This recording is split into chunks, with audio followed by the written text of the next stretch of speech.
Oh, hello, welcome to the Mermaid Tavern. How are you? Slàinte Skål, Chin Chin, bottoms up. Mm, just a small one this time. A small one. A small one. Um, I watched a documentary last night. It's quite a new documentary. It's called No Hamburg, No Beatles. And I just thought, I've not heard anybody talk about it. I just happened to find it. It's on Freevee, which is part of Amazon Prime. And this is done by Bright Moon Media, which is or partly done by them, which is I think they're based up in Liverpool. I don't know how much money it's got on it, but nowhere near as much money as the Beatles '64 thing, which is being pushed at the moment, isn't it, on Disney? But this is a really imaginative documentary, and it's really worth watching. No Hamburg, no Beatles, which is true, isn't it? A lot of people say without Hamburg, there wouldn't have been the band that became the Beatles, or the Beatles did their apprenticeship there. And it's about a period, of course, which has always fascinated me the most. If you were here, and bless you if you were here, a week or so weeks ago, I was talking about Pete Best. You'll know that period, the early Beatles, before on the cusp of fame, right from the early days, Liverpool, before 1960, right up to Hamburg. That's the history that really fascinates me the most. Remember Backbeat? That was a great movie, wasn't it? Backbeat. I really like Backbeat. It's the best drama movie I've seen about the Beatles. Ian Hart was great as John Lennon, wasn't he? And the band were really good. You believed in them. They're really good. Yeah, you believe they were musicians, and a nice use of archive footage. Some really nice footage of Liverpool back in the day, and in the sort of colour footage as well. So that was nice to see. It's got some really nice animation in it. They animated some of Klaus Vormann's drawings, and there's some other animation too. Star Club tapes.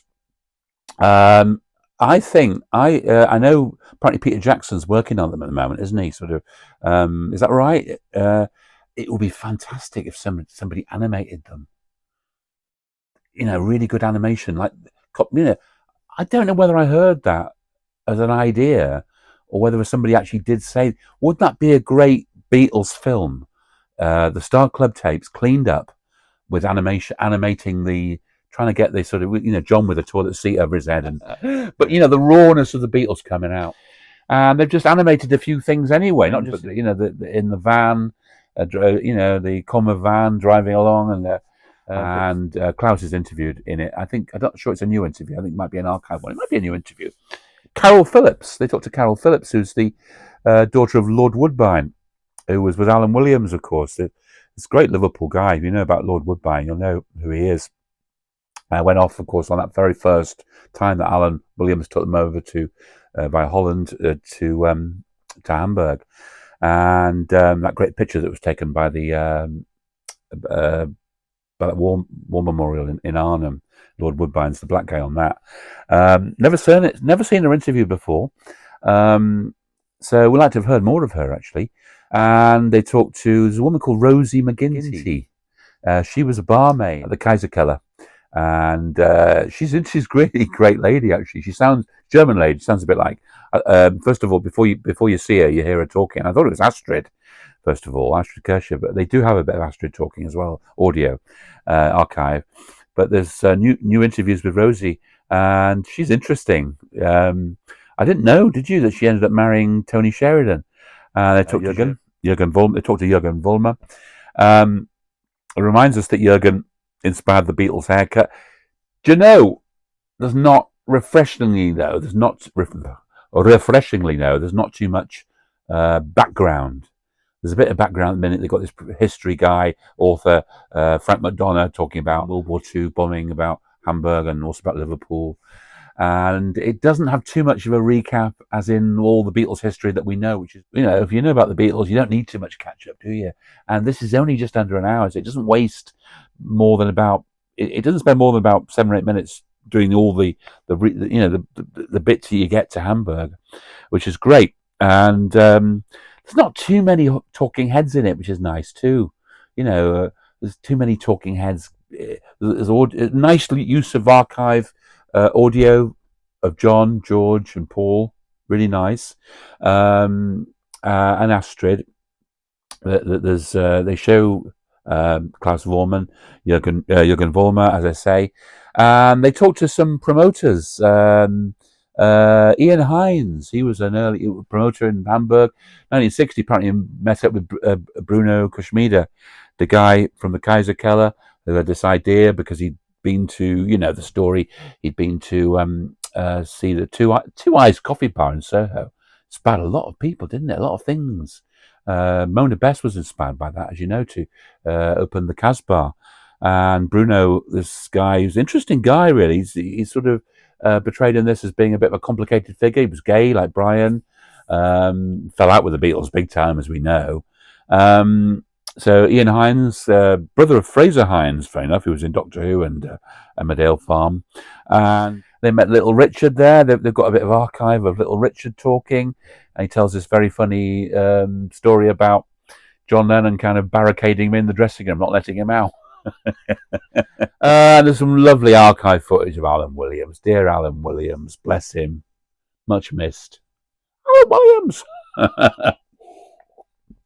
But yeah, it's done really imaginatively. It's put together really little things that I'd forgotten about, or did I know anyway? Like Paul bought his first Hofner bass in Hamburg.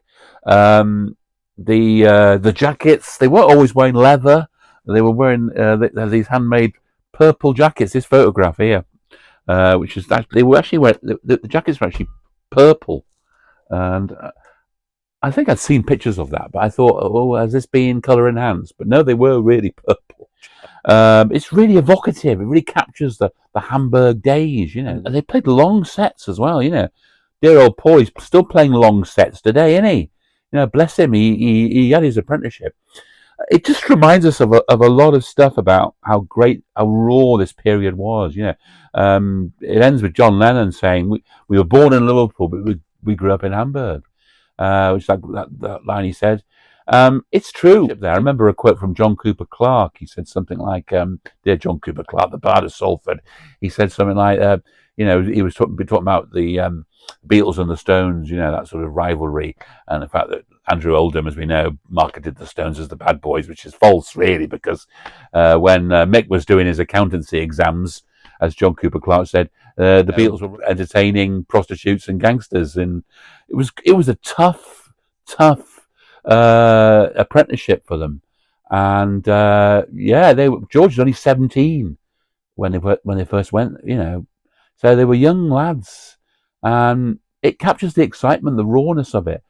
If ever there's a time I'd like to go back and see the Beatles, it'd be to see them in Hamburg, to see them in those early days. And bless Stuart Sutcliffe, Stu. Verdict, basically, it's new, it's imaginative. There's so much stuff about the Beatles 64. I haven't seen it. I don't want to see it. Beatley Tone did a great, bless him, he did a great video about it, a review of it, which I said to him was probably more interesting than the actual thing he's reviewing, because it's been done to death, hasn't it? Been done to death. And as I said to him, where do we go with Beatle documentaries now? There's been so much done, and none of them are going to be as good as the Ruttles anyway. The Ruttles! I got another Ruttles quote in. I have to get the Ruttles into every time I talk about the Beatles. But yeah, honestly, do check out No Hamburg, No Beatles. It's on the Freevee channel. It's just come out about a month ago. It's less than an hour. It will entertain you. Thanks for spending time with me. Bless you. It's a short one, a small one. And will I see you again? I sincerely hope so.